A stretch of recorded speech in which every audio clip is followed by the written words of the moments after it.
Welcome back to Kaleidoscope The View, where we keep it too real, too raw, baby. Gangsta on some gangsta. Guys, last episode we did say that we were going to have a guest, but we basically just wanted to give you guys a little bit more of us, because I feel like we didn't really get to tell you guys about us, like, more on personal, on a deeper level. So we appreciate you guys. We did get our follower count up. We a lot of views, a lot of engagement. So we just want to give you guys a big shout out. Thank you guys so much. Shout out to the producer. Shout out the producer, y'all. Gangsta. Anyways, so this episode we're gonna get a little bit more vulnerable with you guys. I just want to say, Duncan, I know you see the straw. I know you see the straw, and I'm just saying, like, you could sponsor us if you want to, just if you want. Like, just if you want. Just a year of free coffee. That's all we asking for real. Nothing too crazy. Maybe like a year and a half. Like, don't get too stingy. Yo, please, because I look like a big bag. Do you see mine? Like, y'all. First of all, it would have been done. We got coffee this morning. All I heard was. That's great. We got the sound effects or not? Yo, that's great. We got the sound effects. Yo, if y'all know me, y'all know I have my coffee every day, y'all. And if I don't, I'm in the worst mood ever. I don't care. It was crickets when she got in the car. As soon as we got the coffee, she was out here like dancing. You singing. Starting already? Yo, I think she's starting already. Like, relax. Yo, it's not even 5 minutes in. Like, it's fine. What are you talking about? You about to start getting on me, aren't you? It's cool. All right, y'all. Let's chill. Let's be nice to each other. We about to get mad vulnerable. Like, don't you see the box of tissues, Puffs? If you want to sponsor us, sponsor the producer, because he definitely need to re-up every time we come, because It's not that in there.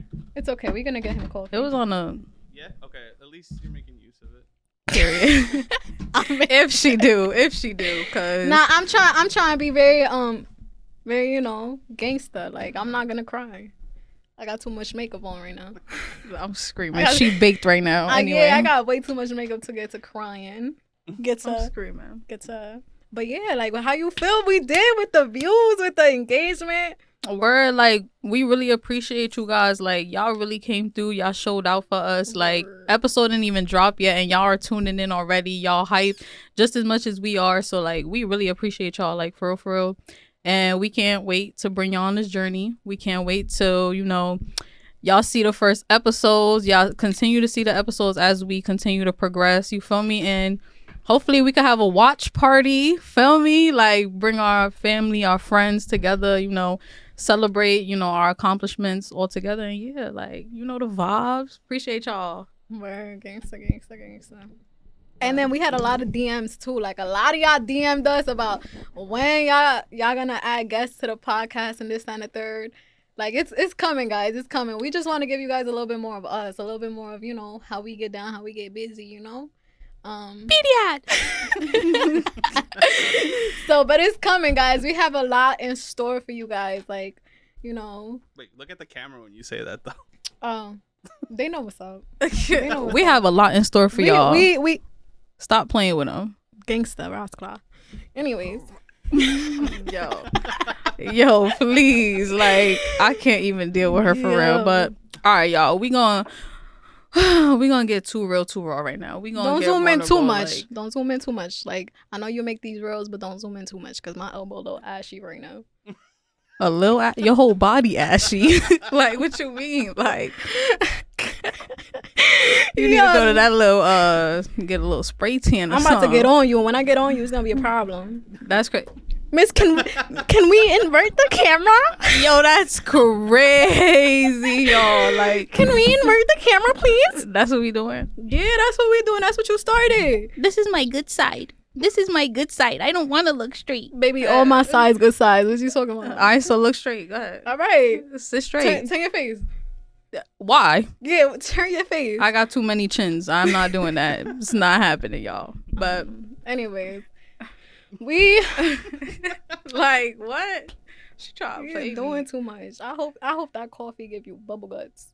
It did already, but I'm holding it. I'm holding it. What did I like?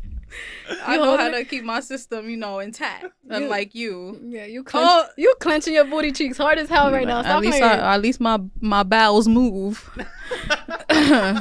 You on the other hand. I think there's gonna be a lot of me on the other hand what? Me on the other hand what? Nah, we's got listen, looking like why we she over here looking like the peanut from Proud Family. Stop playing. Stop playing. I'll get on myself. MJ with a wig. Relax. Guys, you could do like one of those pop-ups. Guys, tell me, right? I'm about to expose myself because she's gonna expose me regardless, right? Back in high school, I used to look like the girl with the fish in Finding Nemo. Fishy. Used to? It's crazy because you look like her a little bit right now. I'm not gonna hold you. You know who you used to look like? She used to have braids going to the back. She used to look like the guy from the Proud Family, the one that used to dance. You know who I'm talking about? First of all, he got jiggy. All right, so it's cool. Yeah, bobblehead. That was me. I ain't gonna lie, that was me. If you know, you know. I had red hair, I had glasses, and I definitely had a train track mouth. So that was me. But like, can you put the peanut from Proud Family real quick? Yo, do that one. Nah, that is wicked. That was really me though. Why we gotta bully each other like this? Yeah. Like, it's not even necessary to be doing this right now. Turn your head that side real quick. Turn your head that side real quick. For what? Let me see the angles real quick so they can get what I'm talking about. The back of my head was never like that. Was never. So why are you not turning your head? Because I don't want to. You know who else I used to look like? Y'all ever seen that movie Recess? The girl with the glasses? Put the skinny girl with the glasses. Gretchen? Yeah, that was me for real. That was me for real. Yeah. That's me. Oh my God. No, that's I remember wicked. If those that were in high school with me, I remember I did my hair like that one day. And I had those glasses with no frames. Yeah. That was me, guys. But look at me now. Still looking like that. Facts. Like what? What was you getting at with that? I don't understand. It's all right. What's that character with the braids going back? Pippi Longstockings? Let me see. Not Pippi. Oh my gosh. Oh, we still talking about me. Oh, no. I'm not talking about me. I ain't talking about me no more. Relax. You getting a little... I'm talking about her. Like, you getting a little happy over there. He say, you know who you look like for real? Wendy's. Oh yeah. With the red I definitely hair. do with the red hair. They used to call me Wendy's all the time. Strawberry shortcake, Wendy's. Yeah. Anyways, y'all, we is so off topic right now. It's alright. We gotta give them a little bit of us before we get a little too vulnerable. Why do we bully each other for 7 minutes? Why? Why did that have to happen? Like, it's only been 7 minutes. Oh, you want to go for longer? We gonna hold this. We gonna save this for the car. What you got? Wait till we get to the car. What you got? Nah. I'm gonna wait till we get to the car. Nah, we getting straight into the guys. I did her hair outside on some real like. I was out here. Right in front of the cop car. Right in front of the cop car. Mind you, we in Newark. You feel me? So it's normal. Like nobody questioned it. Like you feel me? Everybody, yeah, they looked, but everybody was really minding their business. Like that's crazy. Like what? So I'm telling you, I did my hair outside yesterday. They know. Shout out to my hairstylist. You know, we was outside. Well, shout her out. Get her some. Like what? Shout out to my hairstylist. I don't know if she want her. You got to make sure people comfortable with this. You feel me? Like I don't know. Get her some clientele. Bora. Good looking baby girl. You did my hair outside. Literally outside. We was watching the cars drive by. We was we was watching all of that. You know. Anyways, this episode you say like a couple times within one sentence. If I hear like 3 times in one sentence, Lil Jon. All right, bet. Wait, do that again. 21 Guns. What y'all know about 21 Guns? Anyways, nothing. I know, like, yeah, you don't know good music. That's crazy. You don't know good music, man. Is that Green Day? Yeah, by Green Day. Yeah. Yeah. Look. Hold on, I'm gonna show you something real quick. Yeah. Green Day. Green Day. I don't know if you knew that they had like a sponsorship or some shit with 7-Eleven. So they released a Slurpee. Oh, that's cool. So cute. That's cutesy. I love everything I guess mini. I do know good music. You do know good music. All right. Like Owl City too. You know, back then. Bruh, y'all would not want to hand her the aux because I'm gonna put, she gonna have you in your bag for 40 days and 40 nights. I'm gonna put what's that? Go dolls. Oh, Google Dolls. Google dolls. Iris. Iris. Oh, that's my song. Wonderwall. Oasis. You know, I'm gonna put all that, and you guys probably don't even know what I'm talking about, but that's good music, okay? That's good music. Let's not forget Roger Rabbit by Let's not like get into it because my music is OD. Anyways. I just don't understand. I don't understand. Anyway. All right, y'all. So, like we said, man, you know, this is going to be a time where we're going to get vulnerable. We're going to get too real. We're going to keep it a buck. You feel me? And, okay, period. Period. But, feel me? If, especially like when we air this episode, like, I hope that you guys can also answer the questions as well, because these are like very universal questions for everyone that may not feel comfortable to speak about these things, but that's why we here. You feel me? Like we said, we here to listen. We here to let y'all tell y'all story. You feel me? And of course, be comfortable. So we're gonna start it off. Damn, I really have to burp so bad. Do it. Guys, listen, like, you're not gonna get a baddie out of me. Really, like, not gonna lie. Like, I might just burp in front of you. I might just... I mean, we found out last episode that you fart on the phone, apparently. If I ate tacos... Tootin' and bootin'. Yeah, if I ate tacos, listen, she right. My bowels don't move. So if I'm farting, if I got to, I'm going to, okay? That's the best it's gonna get. Like, simple. Like, you think I'm gonna hold that in? You know, when you hold in a fart, it like gets into your bloodstream and it becomes I don't know how that feels into your lungs or something. I don't know like how that and feels. then it becomes a burp or something like that. If you a doctor or something watching this and I'm saying it totally wrong, just correct me.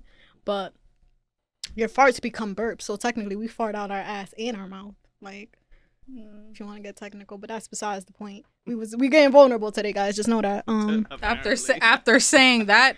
Yeah, okay. Because we gotta add some, you know, like, it can't be all sad all the time. This too shall pass. But besides the point, let's get into it. Let's get it. This episode is called Let's Get Vulnerable. All right, so I started off, y'all. So Anna, tell the audience about your upbringing. How were you raised? Let me know what was going on back then in the 1900s. If I was born in the 1900s, I look damn good. Like, damn. Okay, but like, all right, I'm gonna get real serious. This is a serious matter. My upbringing. Big shout out to my mom. I don't want her. I feel like she's gonna see this episode, and I don't want her to think that in any way, shape, or form I'm belittling what she did for me throughout the years. But I was raised by a single mother. So she was absent a lot, and it wasn't intentionally, you know. She was trying to make it for her kids, and I give her that. I appreciate her so much for all that. My upbringing was definitely traumatizing. Guys, I'm gonna be so vulnerable with you guys. The first person to break my heart was my dad. My dad broke my heart. That was the first man to break my heart. He was absent a lot. He wasn't here a lot, so it definitely took a toll on me. You gotta understand, like, every little girl, the first man they love is their father, and that should be the person to show her how to be treated right, how to be led, how to be taken care of, and this, that, and the third. And I didn't have that, you feel me? So I definitely was a very angry child. I used to blame my mother for not understanding me and not being there for me, but I was blaming her just to have somebody to blame, because it's like, I didn't talk about my feelings. How are you supposed to know what I'm feeling if I'm not telling you what I'm feeling, you know? Plus, you know, she wasn't there because, like I said, she was always trying to do what she had to do for her kids and, you know, make money, feed the kids, you know, pay the bills by herself. So I give her, now that I'm a mom, I give her all the credit in the world. Like, that woman definitely did her big one. But definitely it was hard because my dad wasn't there. My mom wasn't there. My siblings was, you know, doing what they do. It just felt very lonely. I went through things a kid should have never gone through. You know, I don't want to get too into it. I don't want to give nobody triggers or anything, but it was definitely hard. I had, you know, if, you know, my father ends up watching this, it was definitely really hard because he was an alcoholic. So it was very, very violent childhood. Not a lot of people know that, but we getting vulnerable. It was a very violent childhood, like and I feel like in a way it definitely messed me up over the years. Definitely. How was your childhood? How was your upbringing? The fact that I barely remember half of it, that should tell you enough. I'm not gonna say it was the worst. But definitely felt like um I was mainly with my grandmothers all the time. Like I was the child who wasn't really around my siblings. It was like I grew up with my grandmothers, going to church with them. Everywhere they went, basically you saw me. Um and for the most part I enjoyed it because they taught me kindness. They taught me how to have the heart that I have, genuine, like how to be genuine. And it's like the days that, I was home, I felt like an outcast. You feel me? Like I felt like I didn't fit in with my brothers and my sisters. You feel me? Um, and as much as I wanted to, like I was trying to force myself. It was more so like I was that church girl. Like I didn't want to be angry and stuff like that. But there were certain situations where it was like, yo, like, I was just trying to fit in with everybody around me. School, you feel me? I used to get bullied because like, yeah, I was the church girl who wore skirts. And there, I used to get bullied for it, and it's like, it used to affect me a lot growing up, cuz you see my sister, you see my brothers, and they're like more so like, oh, outside or fighting or, stuff like that, and I'm more so like, y'all leave me alone. Like, you feel me? Like I don't want no issues.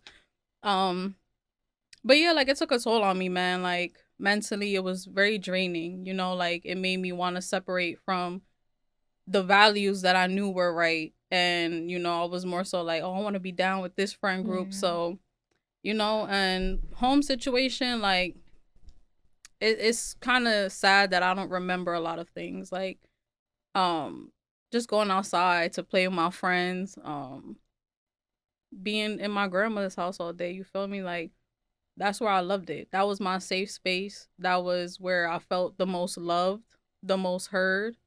Um, and I didn't get that a lot from, like, there was nobody I could talk to. You feel me? Like I didn't have a lot of friends that I felt comfortable talking about my living situations, like um yeah, it was hard, man. Like mentally it was draining. And just not having people to talk to, man, when you're going through the worst of the worst in your mind and you holding all those thoughts captive, man, like it takes a toll on you. And I always masked it. Like I always put a smile on my face. I was always very much goofy, and I could be going through the darkest times, but nobody ever knew. Like, and now that I'm older, like I think about it, and it makes me emotional because I'm like, damn, like there was those dark times where it's like, yo, like nobody knew that maybe the next day, like they would never see me again. And years later, here I am still, because it's just I knew life was worth living. It's worth living. So yeah. Shout out to the grandmas, man. Bestie, I'm proud of you. I'm so proud of you. You're doing the thing. Appreciate You're doing the thing. Shout out to the grandmothers, man. The grandmothers really, really stepped up a lot.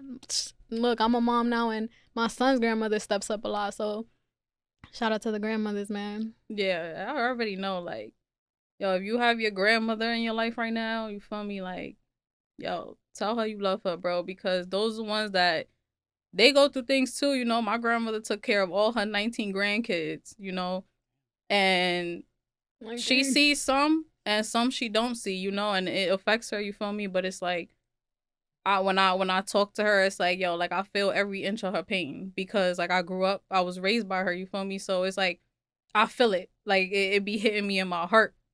But yeah, if you got your grandmother, man, take time to go see her, take time to go talk to her, call her, you feel me? Because time goes by way too fast. Family in general. Period. Guys, I just want y'all to understand that, sometimes I have this saying where it may not make sense to y'all, but sometimes to me, water is thicker than blood. Like, I got people that I was raised with that aren't really blood family, but they've treated me more like they family than actual family. You feel me? Just in general, if you got people that love you, that take time out their day to check on you, that take time out their day to make sure you good, like, go tell them you love them, bro. Life got an expiration date, and you just never know when it is. You feel me? So, and definitely forgiveness too is a big thing. Like, yeah, you know, like, we all went through things as kids. You know, we all got those parents that hurt us. We got, you know, friends, whether it's siblings as well. You feel me? But forgiveness is a big thing for me, and not even for them, but forgiving myself. You know, for tolerating certain things that I know I didn't have to, but I did, and understanding that, yo, the things in the past, you shouldn't have allow it to let it follow you to the future, because it's only gonna have you at a standstill. You feel me? Like, forgive the person who did you wrong. Forgive the person that did things to you that they shouldn't have done, right? And learn how to, like, move on with yourself, like, for yourself, for your own life. You feel me? For your own heart to heal. You feel me? So yeah, that's an important thing. Like, forgiveness. Forgiveness is a step into healing. Mm-hmm. That's definitely. Yeah. Feel me? So next question, we can move on. Did you ever forgive your dad? Or have you had a conversation with him since? So up until recently, actually, if you want to get like real open, up until recently, have allowed my biological father, because the man I wear in my chain, that's who raised me. But I have allowed my father to sit here and be a grandfather, because everyone, I'll give everyone a chance. You feel me?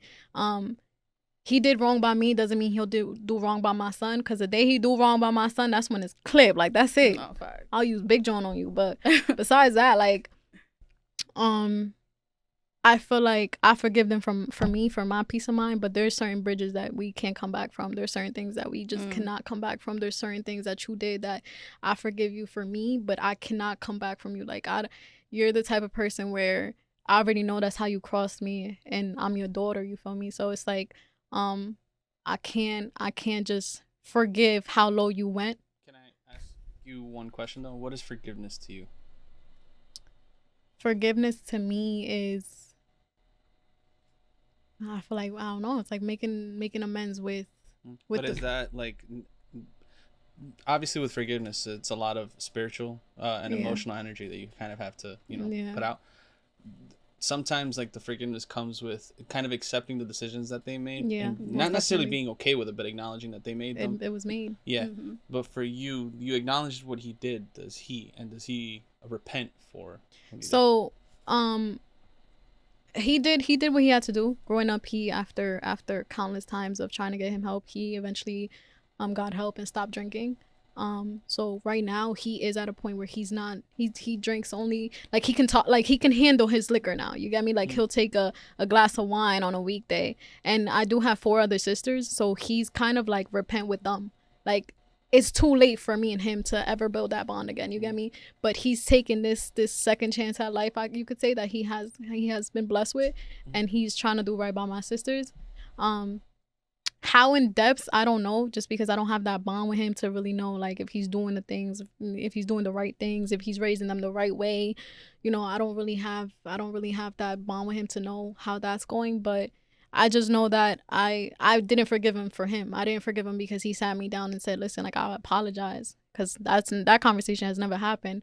I forgave him because holding into all that anger just didn't do anything for me. I was just angry. I was just like I said, a father is a little girl's first love. Like, you're supposed to show me how a man's supposed to treat me. You're supposed to show me that a man's supposed to open the door for me. A man is supposed to lead me, and a man is supposed to protect me, and so on and so forth. And to know that I didn't have that growing up, I feel like I've made a lot of wrong decisions because that parent wasn't there, that father figure wasn't there, that male figure wasn't there. So I definitely made a lot of wrong decisions, and I don't necessarily blame him for it. Like, I'm there now. I used to. I don't blame him for it, but it's like, it happened. You can't change it. I can't change it. What you can do now is try to be better for your other daughters, because they're younger than me, and they need their father. So that's that. But as far as me and him, too many burnt bridges for that right now. Like, it's not something that I'm opposed to in the future, but as for right now, within this moment, I know who the man is that stepped up in my life. I look at him as my father, and that's about it. Like, that's it. And for Nate, since I know You were raised by your grandmas. Mm-hmm. How do you feel like you missed out on having like that male perspective in the household? Of course, like, I remember like having my father there when I was like a little girl. I'm not really too sure what age that like him and my mom kind of separated, but he was always so affectionate towards me. Like that's what I remember. Like I remember the good memories of my dad.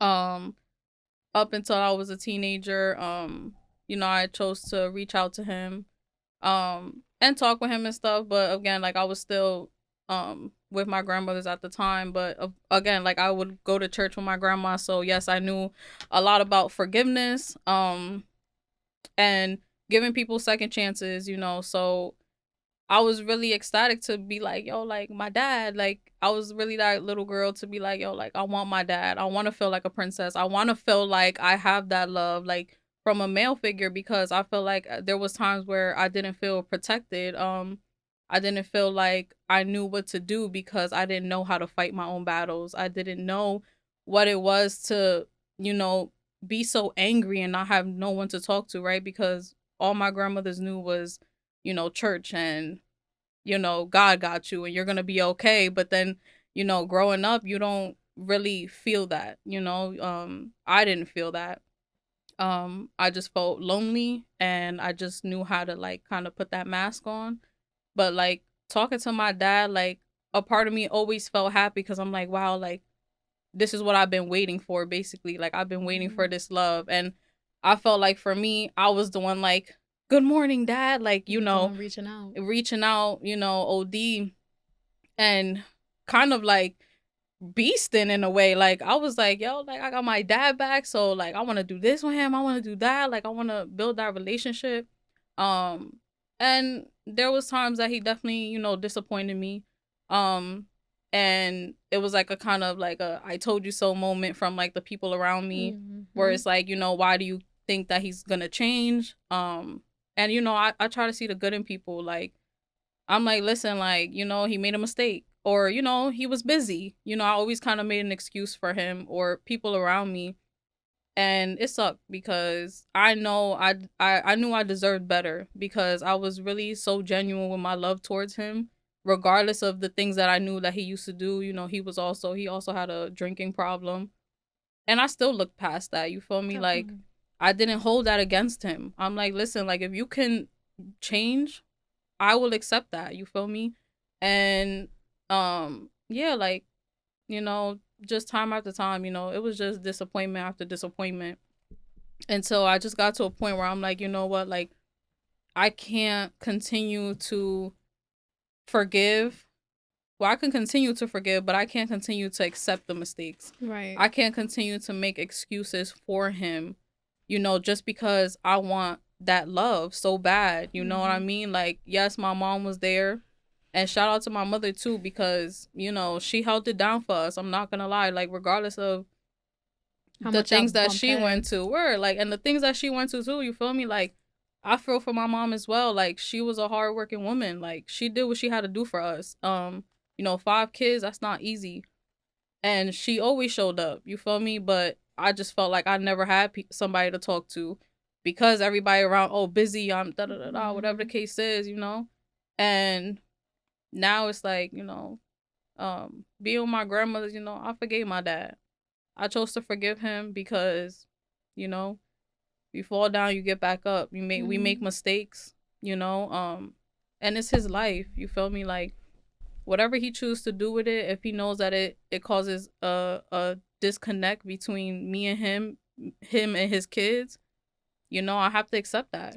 And I had to learn how to move on and not feel so much regret, because I don't have no regrets. Things happen. I still have the same love I have for him from the jump, because at the end of the day, that's my father. That's your father. But yeah, like, do I wish I had a relationship with him? Absolutely. Because the times that I did spend with him, I laughed with him. I felt comfortable. Like, he made me feel safe. You feel me? And I wanted that for so long. And I had it, but it slipped. away. It slipped away. But right. It's like your heart yearns for it, man. Your heart yearns for that love from a father. Mm-hmm. I always say, like, you know, I hear mothers, they're definitely the rock. I'm not gonna lie. My mom, she's like superwoman. But there's things that only a father can teach you. And I understand that now. As a mom, I understand that. Like, there's things only a father can teach you. Like my brothers, they wanted their fathers. They wanted their father to sit here and play football, go play basketball, go shoot around, go have manly like conversations that a man to man have to have. And I'm just like, yo, like, I understand that now. Like, you need your father. You can't just say, oh, a mother got it. Nah, like, you need your father for some things. Mm-hmm. But I also came to understand the understanding that an inconsistent father does more damage than an absent father. Like, I definitely understand that now. Like, if my father wasn't around, there's nothing to miss. But I had somebody that will come and go, show me the good, then show me the bad, then show me the absent, then come back. And then it was like, bro, all these mind games, all this inconsistency affected me mentally, emotionally. Like, it's just like, I remember one day, bro, I was sitting down, looking out the window like a sad puppy, waiting for this man to show up because it was his Friday to pick us up. And that man never showed up. My mom was pissed. She threw a flower at him. I'll never forget that. She grabbed a bucket of flour and she threw it at him.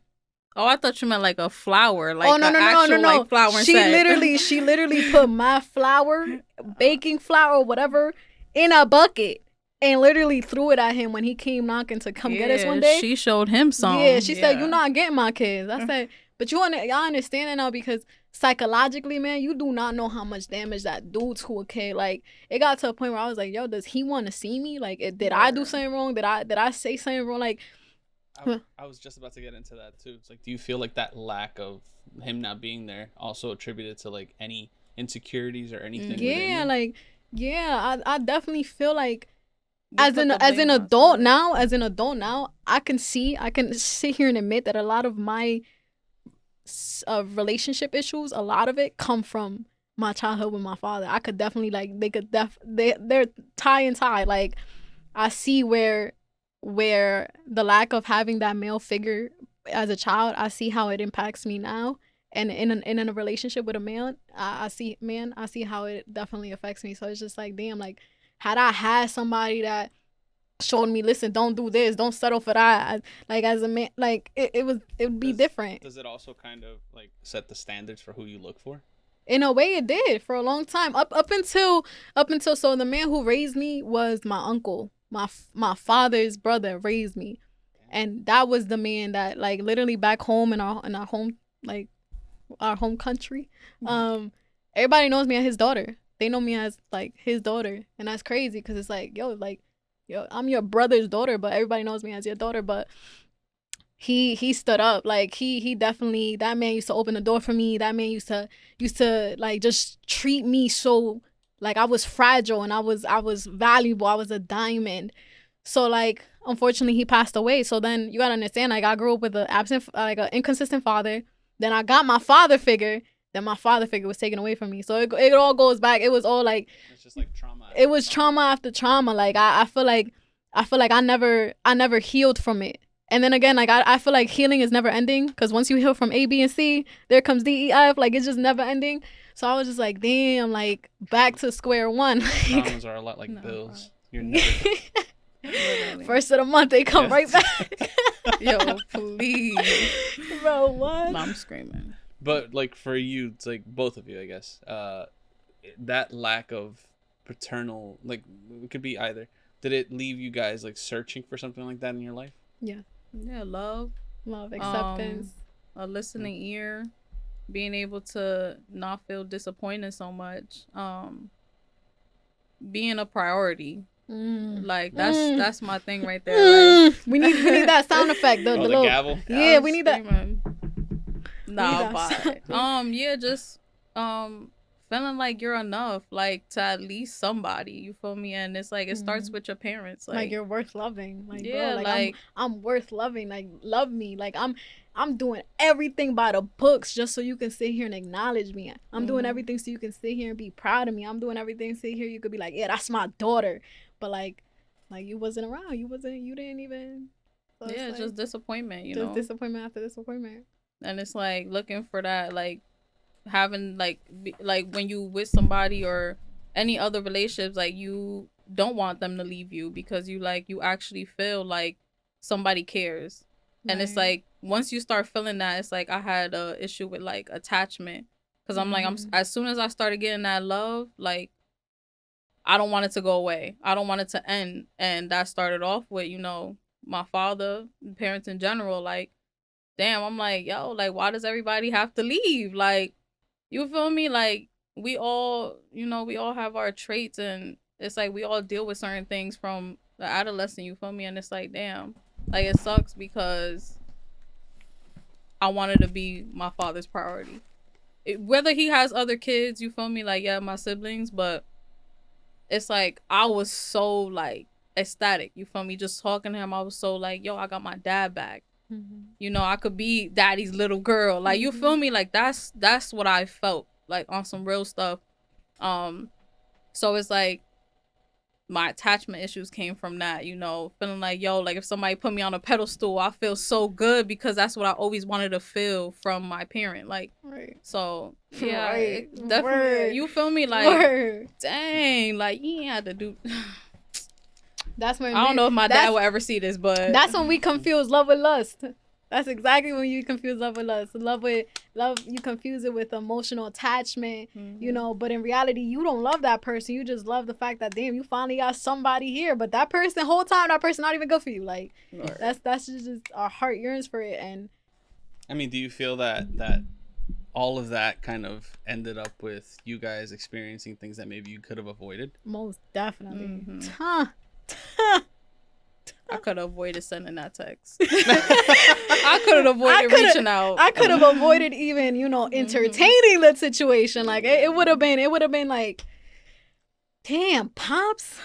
I'm over here like contemplating everything. I'm like I don't regret it, but I'm like, damn, man, if I didn't send that text, like if I didn't reach out. Yeah. But I mean, do you feel that it kind of helps you to know as opposed to always being left with that, like, what would have happened if I would have done it? I feel like, Well, now I feel too much. Too like, many of what would have happened. Yeah, like now many, I'm like, hold on. I said, you know what, Ma, you was right. You was right. Every time you told me he wasn't gonna show up, and I was disappointed, you were right.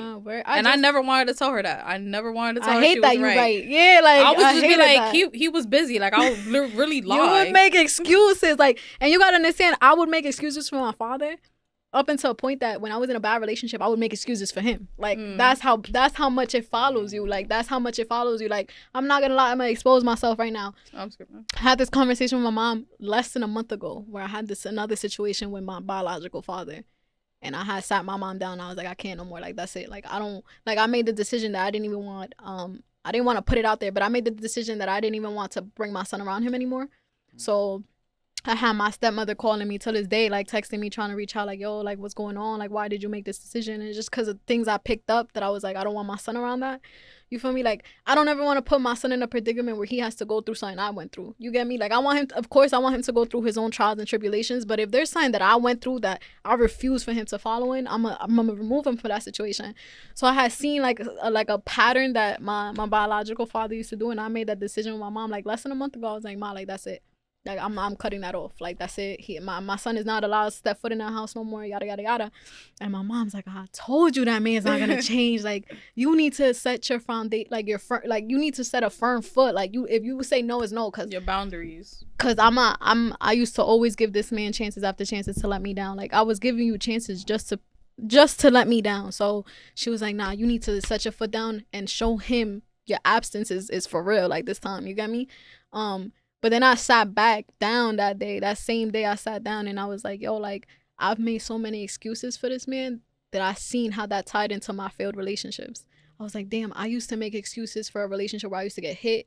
I used to make excuses for that person. I used to make excuses for a person that would come and go when they please because they were cheating. I used to make excuses for that person. And I was like, bro, I've been accustomed to making excuses for the man in my life and I'm making excuses for the men in my life. So I was just like, yeah, nah, like that's done. Like, I'm done. Because the first person that I'm gonna start with, it has to be my biological father. I'm gonna show you how much my worth is. I'm gonna show you how much my absence hurt. So in order for me to sit here and get accustomed to that with the men in my life, I have to first do that with my father. That's how I see it right now. So that's out the window now. But if he was there, I see how a lot of things could have been different. All right, so following up with that, who is the most influential person in your life? Nah. It's cliche. It's very cliche, but it's definitely my mom. It's definitely my mom. Like I said, growing up, I had an alcoholic father, and because of that, my childhood was very violent, and I feel like my mom took all of that. She took it all. She took all that violence to the chin. Like, I'm not gonna lie, there's things my mom went through. You feel me? Like, my mom was the rock, and you don't understand it until you're older that there's so much your mom goes through that she don't even talk about, bro. There's so much that woman has went through that I would have never, like, yo, like, you went through that, like, damn, like, and you still out here trying to do what's best for me. Like, you still out here, like, now I can't sit here and get mad at you when you handle things the way you handle them, because, bro, like, a lot of that messes you up. So I'm just like, yo, like, I understand why my mom used to move the way she moved. I understand why she is the way she is. Or I could be a little bit more, you know, I could be more, show her more empathy, because I was like, yo, like damn, like, I didn't know this. Like, there's a lot of ways I handle things because of what I'm used to. You get me? Like, I could handle this situation one way because, you know, my traumas or yada yada yada, but there's so much my mom went through that I did not know, that I was like, oh my god, like, low key, I understand you. Like, I was a little punching bag, and I understand why now. Like, you get me? So I feel like definitely my mom. Like, she now that I'm getting older now, like I said, now that it all ties down to me being a mom now and understanding her ways a little bit, now I see that woman used to go through so much, and she still managed to come home to cook, to clean. You know, maybe she wasn't there to really sit down and listen to me because she was too busy trying to make it all happen. And I understand that now, because y'all used to be pissed at my mom. I used to be like, yo, you're not here for me. You're not sitting me down asking me how's your day. Like, one day I got so mad at her. I was like, bro, I have not heard not one I'm proud of you. Like, why are you not telling me you're proud of me? Like, everything I'm doing is so you could see me. And she's like, but she was too busy. Like, She's like, bro, like, these bills got to get paid. Like, I'm sorry. I come home, I'm tired. I got to clean. I got to cook. And I'm like, yeah, but damn, like, those are just like 3 words. But I come home, I don't even tell Zaya I'm proud of him. Like, I'll be like, yo, I'm tired. But you get me? Like, I get it. I do feel like there's certain things she could have done where that could have made me feel like a little bit more, you know, like, you see me. But definitely now that I'm a mom, and now that I understand a little bit more, now that I'm trying to get more in tune to my emotions, I'm like, I understand her. And she's definitely, like, she's definitely amazing. Definitely amazing. She's definitely influenced me in a lot. I love her. I love you, mama. I love you. I hope you see this. You got it going on, girl. I'm screaming. She's so cute. Like, literally, if you know, my bond with my mom used to be so bad. Like, I used to, like, But now I love that woman. I love that woman so much. Like, literally, we're working on our relationship. Literally, day by day, we're working on it. But it took you for you to become a mom to appreciate. Yeah, it took me to become a mom. Like, don't get me wrong. Like, still, we have our little ups and downs, more downs than ups. But she's there, man, and I appreciate her. All right. Who? I know you're gonna say me, but like, I know you're gonna say me, but who's the most influential person in your life? Definitely my grandmothers, man. Like, yeah, they on top. I'm sorry, you can come after them. If you know, like, my grandma, my mother's mom, has 2 sisters, who I was raised by. No, I mean, I was with them, like, but I didn't live with them, but I was definitely with them 25/8.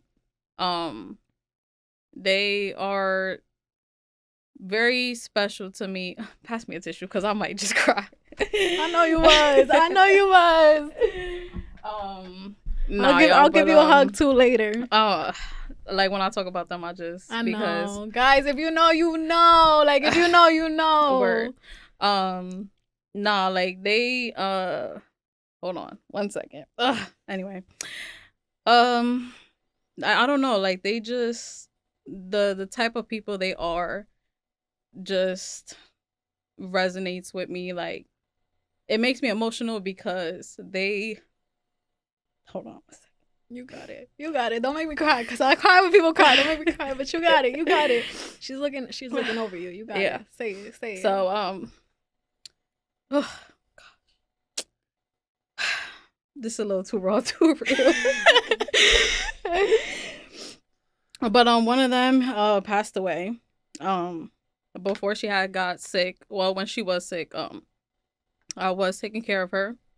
But before then, like I said, I grew up with them in church. And they just shaped me into the person I am right now. Like, the heart that I have, the kindness, the compassion, just being genuine, forgiveness, giving a helping hand. Those who know me know, like, no matter what, like, the things that people do to me, I'm very forgiving, very understanding. And I learned that from them. You feel me? Like, there's nothing my grandmothers wouldn't do for someone.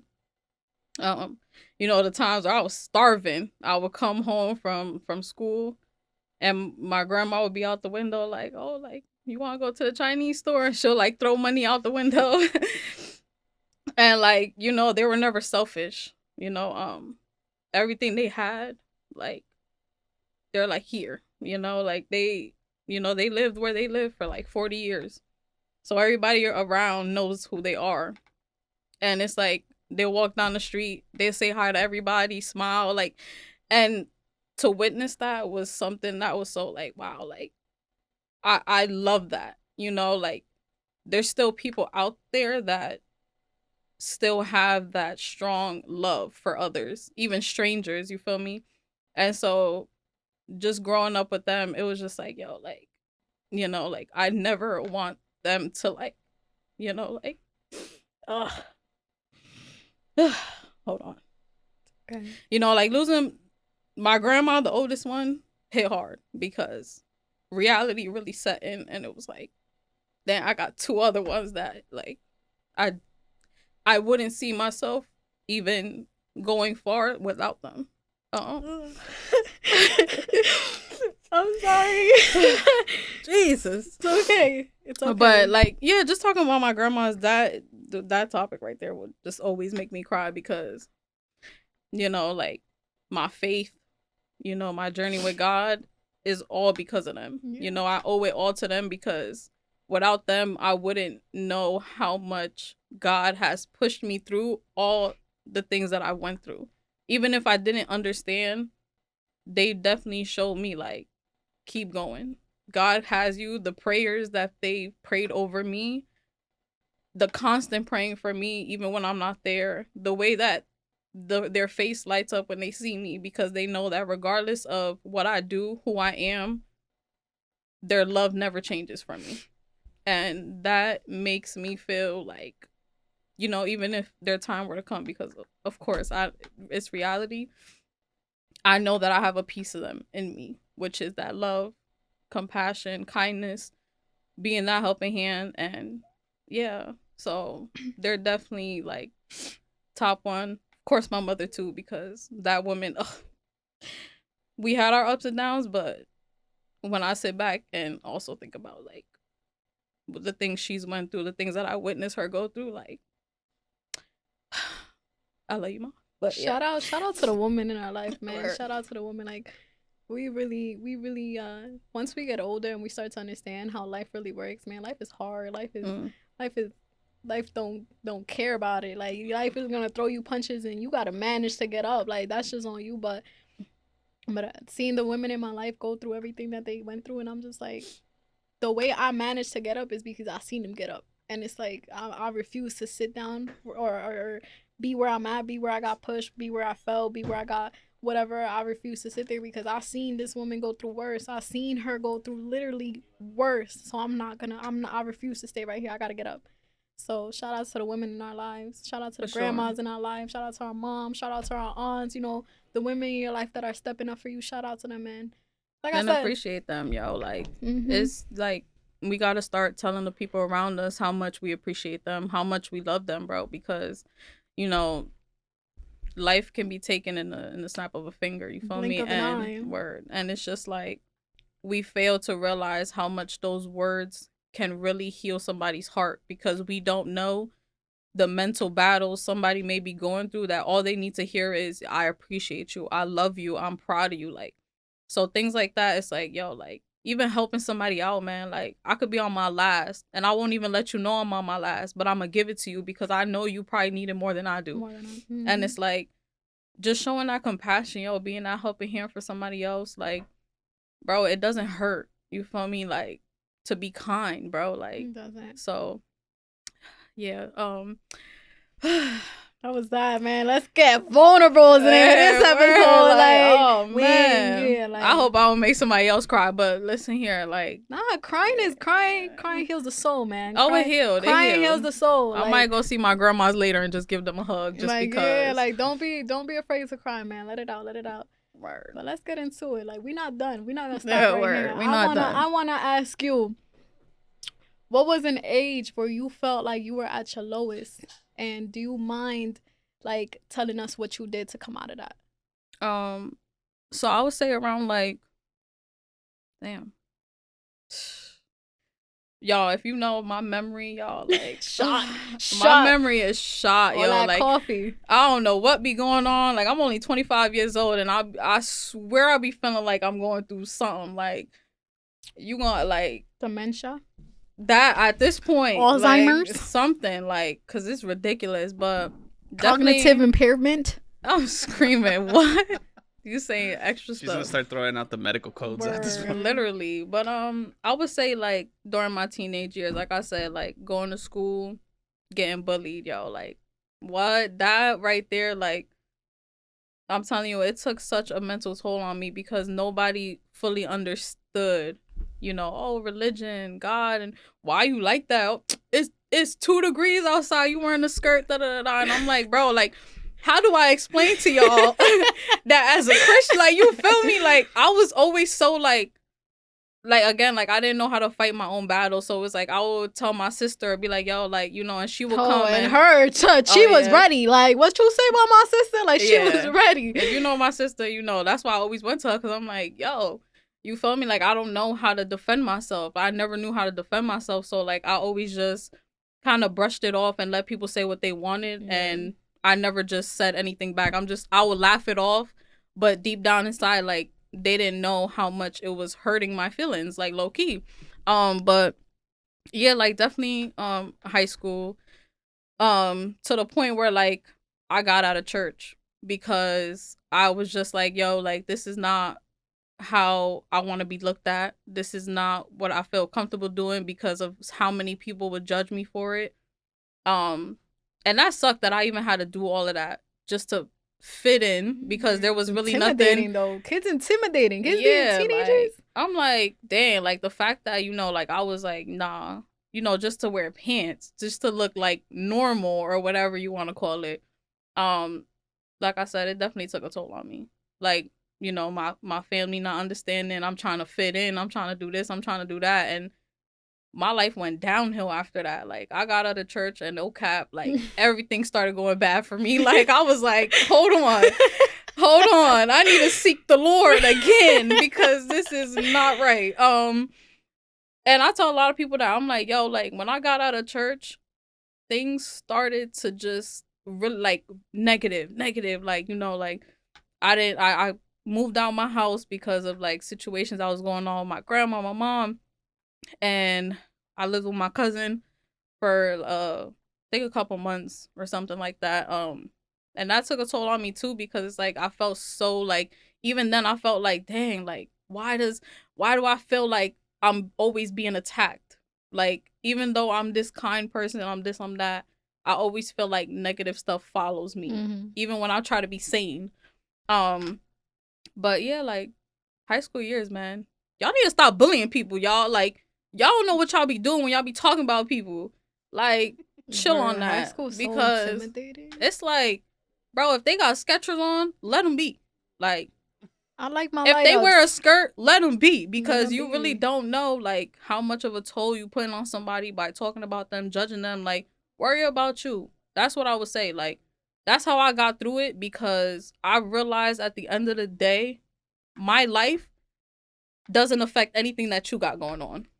What I do, what I wear, whatever the case is, has nothing to do with you. It does not affect your life, does not put money in your pocket. You feel me? So that's how I got over it, because like I said, life started going downhill after that because I wanted to fit in. And I said, no, ma'am. No, ma'am. That's You see the, not please what we're doing. zoom into the finger. You hear? I'm screaming because it's just not going to happen. Like, so just standing firm on what I believed in, what I knew was right, and not letting nobody else say a dang on thing about me. And period. Clock it. Dusted off the shoulder Clock and kept it pushing. Periodic table of elements. Anyways. A, B, C, D, E, F, G. Period. So 100 what about you? With a D, not a T. Anyways. 100. Oh, okay. HUNNID. Period. I feel like, and guys, we jump in, but I feel like me answering this question is gonna answer this question and the next question after that. Let's get vulnerable, guys. After all that crying, I needed age where I felt like, oh, I was going through it, guys. I'm 25 years old. Keep this in mind. An age where I felt like I was going through it was 24 years old. Ooh. And I laugh about it now, but last year was the toughest year of my life. And you know, last year was the toughest year of my life. I'm talking about, and this is going to get as raw as it can be. Last year, I did not think I'd be here right now at all. And last year, I went through, my health was horrible. You know how many times I wound up in the hospital. I went in crisis. I had to sign a form that said, you know, I didn't want to be resuscitated if anything happened, yada, yada, yada. Like, my mom had to sign for, like, it was just bad. My health was so bad to the point where it had me so deep in depression that I couldn't be a mom to my son. Like, I couldn't. And that took a toll on me mentally even more, because, you know, that's my son. Like, he should be giving me the strength to keep going. And even that, like, I feel like something's wrong with me, because even that wasn't pushing my drive, nothing. Like, it was just, I couldn't. I didn't want to get up in the morning. I didn't want to go to work. I didn't want to go, like, I didn't want to function at all. Like, I was ready to give up. And in a way, that's my testimony, because that's when I started seeking God. Because if you guys know, I grew up around Buddhism. So I have, like, Buddhism. Damn, my knee cracking. I have Buddhist mantras and stuff tatted on my leg. But at this point where my health was deteriorating so much, and a lot of you guys know, like, a lot of you guys that follow me know, because even in my close friends, you know, at the beginning of this year, my health was going back down, and I started crying, and I was winding up in the hospital a lot, and you guys used to check up on me a lot. But that's when I started seeking God, and that's when I was following into her, and I started going to Bible study, started going to church, and that was my testimony. I felt like as soon as I followed God, in the beginning, they say when you try to follow God, the devil will attack, right? So in the beginning, as I was following God, everything was going left. Everything was going left. Like, everything was going left, financially, spiritually, like everything. Like, I crashed my car, so I had to put money into that. I didn't crash my car, but, like, let's say I crashed it. All of that, like, and I was just questioning, like, damn, should I even continue this path? Should I even keep going? But even though everything wasn't aligning for me that way, within myself, like, spiritually and emotionally, everything was aligning. So I was just like, all right, like, let me not pay attention to the materialistic stuff that's not aligning. I was like, all right, let me just continue to follow this journey. So I did go to church and all of that, which right now I want to get back into it, because I did drift a little bit, just because, like I said, a lot of things within my health are going bad again. So I'm just trying to, like, manage all of that. But I was going to church. I was going to Bible study. And I remember one day I was breaking down, and I read Psalms 30. Psalms 30 is my go-to. And I have it highlighted. Like, that whole section is highlighted in my Bible. If you want to put that up. 1 second, I'm trying to, like, look it up real quick. Whoops. How do you spell Psalms? P8. Yeah, like that. Like that 30. No, Psalms 30. There we go. Yeah. That's the one, man. That's the one. I read that almost every other day.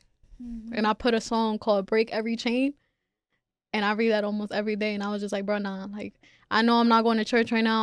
I know I'm not going to Bible study right now. I know I've lagged, but I still manage to speak to God every day. I still manage to thank Him for even waking me up. And if things don't go right today, that's fine because He managed to still wake me up, you know. So last year, while I was at my lowest, the way I got out of it is finding God. And little by little, stuff started aligning. Like, you know, my health isn't at its best, but it was definitely improving. Like, I understand that I'm not going to leave everything up to God. Like, there's certain things you have to do yourself too. Like, you can't just sit here and throw it all to God and work and manage. Now you have to play your part as well. That's how I see it. I have to play my part as well. Like, I can't tell Him, oh, heal me, but I'm not going to the doctors. You get me? Like, I can't do that. So I definitely was like, all right, you know what? I'm going to follow God, but I'm also going to do my part to make this work. So, that's how I got out of it. I definitely chose to follow God. He was my testimony. That was my testimony. Like, I started following Him, and mentally, I'm talking about strictly mentally, I feel happy again. I feel like even within finding Him, there's stuff that I used to do just to fill a void that I don't even do. Like, you know, so definitely I would say finding God has helped me. Okay, period. Clock that one because amen. Get right with the Lord, y'all. Thank because you, Jesus. I tell you, I'm screaming. Yeah, no, that's up there. Like if you get right on top of the desk. It. Yeah. If you want to grab my arm. I see the glass cleaner. Yeah. This is my outfit of the day, guys.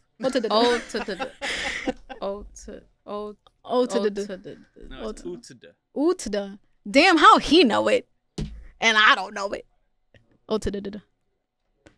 Remember when everybody used to be like, "What's the sneaker of the day?" I had my sketches on. Do you remember where they used to have the emoji sweatsuit? Oh my God, I wanted one so bad, but now I just got emoji pajamas. What the hell, emoji sweatsuit? You never saw that? No, I'm not from the hood. It was like, hood is crazy. Hood is crazy. I was. Yo, everybody was like, everyone was beasting those. You know, if you from Passaic, you used to get them from Yo-Yos. Yo, I wanted one so bad, but then I started looking at people like, you know how you zoom in and you started staring a little too long. And then some of y'all used to look like one of the emojis in the sweatsuit. Like, what is you doing? That's disgusting. No, that's wicked. I really wanted that. I really was gonna wear that. That looks like some like leftover fabric from Joann's that they just put elastic on. It does look like leftover fabric. Like, who even said, yo, this is a great idea? Who even said, yo, that's fire? Like, who said that? Because that's not. That just got an iPhone, probably. Oh my God. Because these are all iPhone emojis. iPhone 5C, matching with the sweatsuit. Like, you know how the iPhone 5C had colors? Yeah, the back. Nah, but that's really how people used to come dress down day. Emoji sweatsuit. That's really how they used to come, and I used to be like, yo, like, y'all look crazy. Y'all look like the keyboard. The fact that I never even did dress down day because I wore skirts anyway, so I was just like, there's nothing to dress up for because y'all not about to bully me anymore. Like, it's not happening. With the jean skirt. They was about to. I ain't gonna lie, bro. High school is mean, okay? Y'all were mean. High school is mean. Like, you guys are so mean. I never even understood. Where do you buy those? What? The long skirts, jean skirts. Where did you wear I used to go downtown Passaic. Really? Yes. I don't remember them selling that. But like I used to have like the spaghetti strap dresses, and then I couldn't go to church like that, so I had to put like a little thing over it. Yeah. Guys, I started looking like my grandma's a little too much. I was hanging around with them a little too much. Like, nah, that's crazy. Why we keep drifting off? I'm screaming. Not gonna lie, I'm doing so good because Big John ain't come out not once. I feel like you did. Yeah, no, I think you did. I think I missed a couple. I'm not gonna lie because we were so into it. I think I missed some. I mean, do you want to just shoot her just in case, like preventative? No, she's been doing good. I'm not gonna lie. I've been listening, so I know. But she's been doing good, y'all.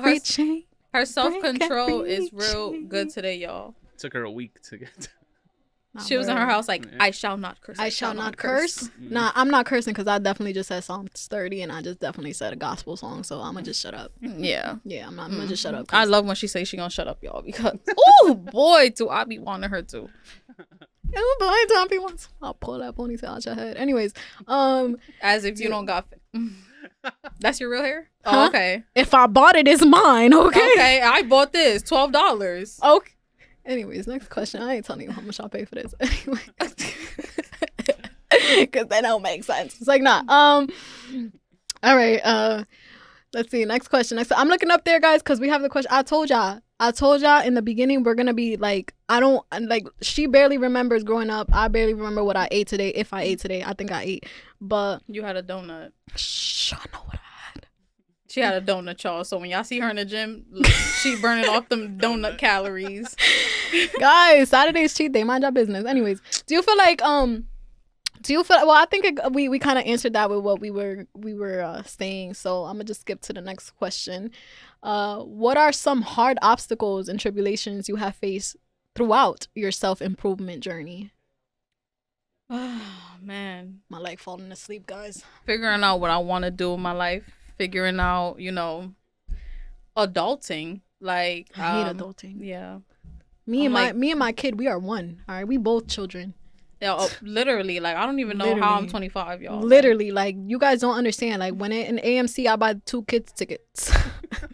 I am a child. Literally, I'm a child. Yo, do you realize we are the adults of this generation right now? Damn, we don't even know how to grill. Bro, grill? I haven't seen not one of my friends say, come over and I'm a grill. I don't know nothing, bro. Like, I'm sick. How are we really the adults now? Like, I'm baffled. Like, we really the adults? Nah, the other day I put Barney for Zaya and I was sitting down watching it. Like, he was just doing what he had to do. He was out. I'm just like, bro, like, we really I wanted to dress as a Teletubby, and she did. I definitely did. I wanted to dress as a Teletubby, and then kids out over here like, who are you? And I'm just like, oh damn, I'm this old. Like, now that you bring up the generations thing or whatever, do you think, just kind of going back to what you were talking about your dad, do you think that everything that happened is maybe like a result of like generational differences? Like, your grandmothers knew that you were young and they were responsible for somebody younger than them, but your dads, didn't. Do you think that has like some either cultural or generational connection? True. Because I don't even know how to be an adult for real. Like, nah, like, I could see that. Yeah, because remember, like, in the 80s, which is around the time, I guess, your parents were kids. Yeah, my dad old as shit. It was... Big John! Yes, sir! I was waiting for that. I was. Damn. Nah, he wasn't. No, that was I think his it's cocked already. I think it's cocked.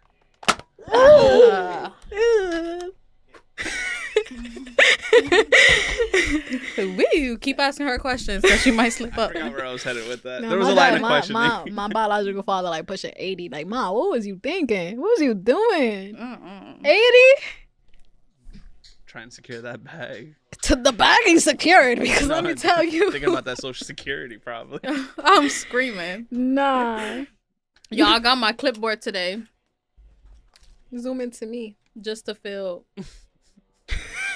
Como se dice, sophisticated or whatever. Nah, we're the children of this generation. Because look at, I'm asking a serious question. This is Let's Get Vulnerable. We definitely just disregarded what we was talking about.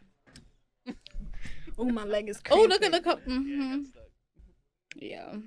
Oh, yeah, I like caught me. A cramp. Please. But yeah, go ahead. Kanye West? Oh. Anyways, he's not worried about you, I promise. No. He worried about Diddy. What are some hard obstacles and tribulations you have faced throughout your self-improvement journey?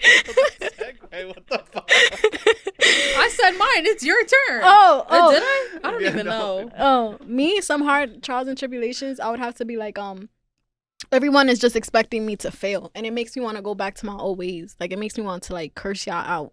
Mm-hmm. Like, what do you mean? Like, what do you mean? Like, it gets me bad because it's like I'm trying so hard not to change, and that's what you want. You want me to go back to my old ways where I crash out. I'm not crashing out. Like, I'm just not. I choose peace this time around. You get me? But I feel like everyone's just expecting me to like go back to what I used to be, or how I used to be, or how I used to manage, or how I used to, how I used to act in certain situations. Like, and I feel like that's been very hard because the point is, I feel like at one moment I was changing so much and it wasn't for me. Like, I feel like I was changing for other people to be like, oh, like, I see the change in you. But to hell with what you see. Like, I got LASIK surgery for a reason. I'm trying to see me, baby. I'm trying to look in the mirror and it's not blurry no more. Like, this is for me. Like, this is for me. And in the beginning, it was really hard for me to understand that. Like, you're changing for all the wrong reasons. Like, now I'm at a point where I'm changing not only for me, but for my son, because the environment and the way I handle things also can dictate how I choose to raise my son. You get me? So that's definitely that was definitely very hard. But do you feel like, excuse me, ma'am, she'll be there later. Do you do you feel like your upbringing shaped you to who you are today? Absolutely. Because if I didn't go through the things that I went through and understood that, you know, life is gonna throw curveballs, you feel me? Like, life is not gonna be peaches and cream. Like, we're gonna go through certain things, and it's gonna test our character, you feel me? But I always remained like strong in my own foundation. I always remained like I did not say it one more time. You said it twice. What we said 3 times. 3 times. Say it one more time. Go ahead. I'm gonna let you finish. Hold on. Hold on. It was already 3 times. No, it was not. Nope. Aha! And she missed. It said, no, you missed. That's it. Okay, I'm recharging. You already missed. But go ahead. You look like you from a GTA character. I'm gonna let you finish. Anyway, but yeah, I stood strong. Now I done forgot the question. You see, memory is just shot, bro. Did it affect? Do you think it made you into who you are today? Oh yes, for sure. Like I was saying, just yes. Just yes. I don't really, y'all. Like I have, like, not that I don't know how to explain myself, but I really don't be knowing. Like, but so far, just yes. So far, just yes. She says yes. Exactly. Exactly. That's it. That's the answer. She said yes. It did, because I am who I am today because of the things that I went through. And I no longer tolerate certain things because of the things that I went through. And now I know how to say no. Yeah, I was going to say, because do you think that maybe the way that you are now is to honor the way that you were raised, and in spite of the shit that you kind of went through? Clock it! And will she? And yeah. Because I used to be a yes man for real. I used to be such a yes man. I used to be like, yes. And I was like, I'm only one person. And I wanted to be there for that person, there for that one. There. Mm-hmm. And now I learned how to like put me first. Be my first priority. That ties into something I said in the last episode. Like, bro, you can't expect me to give a damn about your emotions if I don't give a damn about mine. Like, I have to sit here and I have to sit here and prioritize how I feel, understand how I feel, like dissect how I feel, undress my mind. For me to even understand the emotions of others, I gotta understand my own emotions. So like that's why like now it's like no, like I give you empathy, whatever, but like I gotta handle what I got going on first, so then I could be equipped to even help you or be there for you with what you're going through. So like, yeah, like come on now. Period. Nah, but yeah, it definitely did for sure. And I'm appreciative of the things I went through because it made me who I am today. And even though I still have that kindness, compassion, and genuine heart, I also realized I have to put me first. I also realized I have to, set boundaries, because that's a problem I never did. I never set boundaries, and I let people walk all over me. So piggying back out of that, so what's something you would tell your younger self? Take time to sit back and realize that it's okay to deal with your emotions. Because I used to be such a sensitive person to the point that I cried for literally everything, that it affected how I am emotionally now. Like, I don't know how to really show my emotions now because I closed myself off so bad, because I felt like that's why everyone walked all over me, because I was like, oh, I don't want to let this person down. I felt bad. Like, I always had a guilty conscience when I said no to people or I couldn't do something, you feel me? But now it's like, I just try to stand firm on who I am. Stand firm on knowing that it's okay to not always have to show up for others if you're not even showing up for yourself. So that's what I realized. And I would definitely tell my younger self, like, girl, it's okay. Like, it's okay. Like, the world doesn't, it revolves around others, but at the same time, like, you have to understand that you have things that you got going on, that you can't just keep letting it like go by keeping yourself busy. Like, it's okay to feel those emotions. Feel them through. Like, stop feeling voids and feel them through. Period. Because tackle them. Like, we playing football out here. Tackle them. Like, because you're not about to dismiss and just avoid your emotions. Like, you're never, I don't feel like that's you understanding how you feel or what it is that you feel, or like tackling the problem, the situation, removing yourself from that. So definitely allow yourself to feel them through. Like, something I would tell myself as like my younger self is it's okay not to be okay.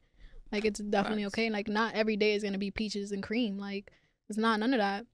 It's going to be hard days, and you got to manage. You got to sit here and use all the good coping mechanisms that you picked up throughout your healing journey. Use them for those days that you feel like it's just bad. It's just bad time. And, like, it's okay not to be okay. Yeah. And then I would definitely tell my younger self that I'm so proud of you. I'm so proud of you. That little girl that was kicking, screaming, to be loved right and to be catered to. Like, you managed to love yourself in ways that you weren't shown. Like, you've managed to be there for yourself. You managed to grow up to be resilient, as you said last episode. So I would definitely tell my younger self that. Let's close it off with one last question. All right. Yeah. So last question is, what are you most proud of within your current self-improvement journey? Man, first and foremost, I'm just proud of myself.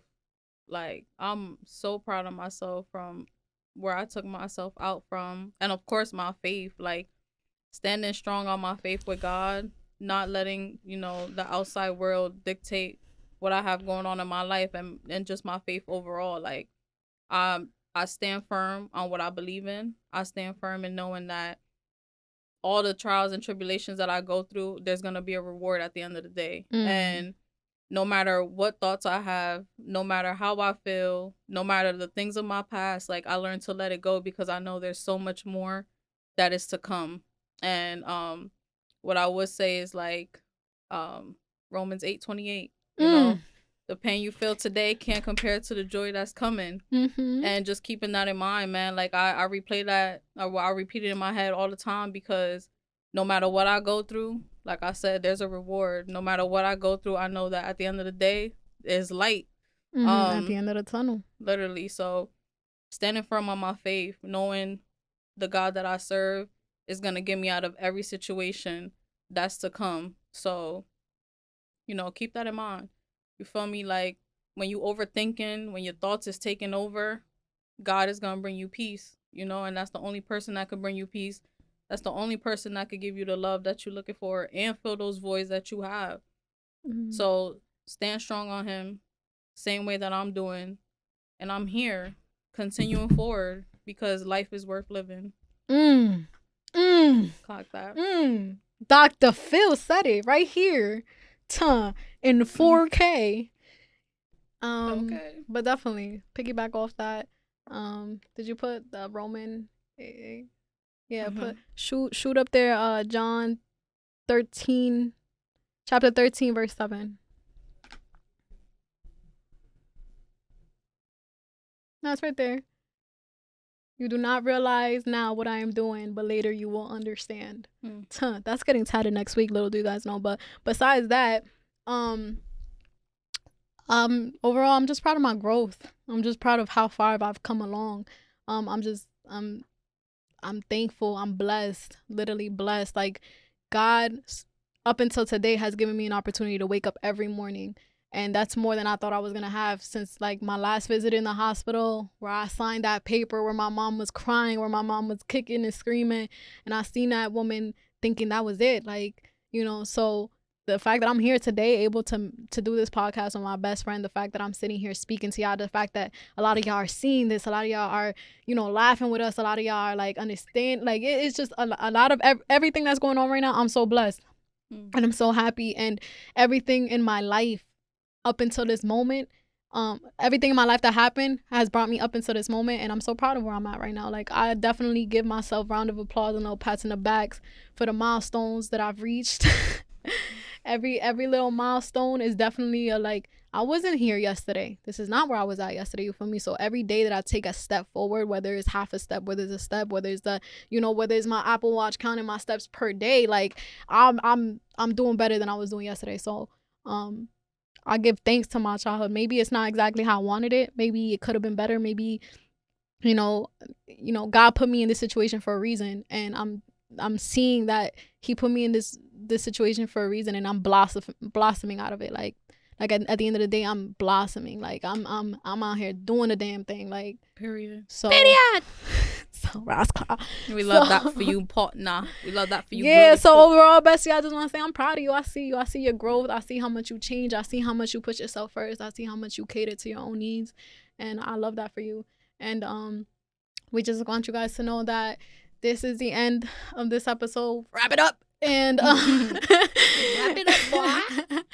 And we love you guys. Yes. Thank you so much for tuning in. This is Kaleidoscope the View, where we keep it too real to roll, baby. Guys, tune in to the next episode. We will be dropping all these episodes soon, but just tune in. We love you guys. Mad kisses. We see you. You are seen. You are loved. You are valued. And we love you guys. Yes, much we love y'all. Tune in. Clocking out.